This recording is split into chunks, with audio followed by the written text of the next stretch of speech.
যুদ্ধ শুরুর প্রথম দিনেই মার্কিন ইসরায়েলি বিমান হামলায় নিহত ইরানের সর্বোচ্চ ধর্মীয় নেতা আয়াতুল্লাহ আলী খামেনির দাফন সম্পন্নের পরিকল্পনা ঘোষণা করেছে তেহরান।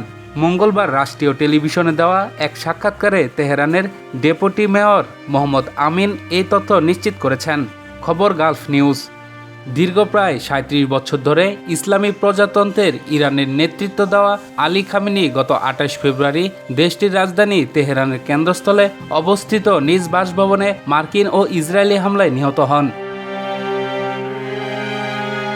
ডেপুটি মেয়র জানান, সর্বোচ্চ নেতার বিদায়ের জন্য ৩ দিনের সর্বজনীন জানাজা ও শোকসভার পরিকল্পনা করা হয়েছে। জানাজা ও দাফনের সুনির্দিষ্ট তারিখ এখনও ঘোষণা করা না হলেও এটি আগামী জুনের মাঝামাঝি সময়ে আরবি ক্যালেন্ডারের প্রথম মাস পবিত্র মহরমের শুরুর দিকে অনুষ্ঠিত হতে পারে বলে ইঙ্গিত দিয়েছেন। পরিকল্পনা অনুযায়ী এই দাফনের মূল আনুষ্ঠানিকতাগুলো ইরানের রাজধানী তেহরান ছাড়াও দেশটির অন্যতম ২ পবিত্র নগরী কোম এবং মাশহাদে অনুষ্ঠিত হবে। পরবর্তীতে মাশহাদ নগরীতেই আলী খামেনির মরদেহ দাফন করা হবে। তিনি আরও উল্লেখ করেন, রাজধানী তেহরানে খামেনির এই বিদায় অনুষ্ঠানটি টানা অন্তত ২৪ ঘন্টা স্থায়ী হবে।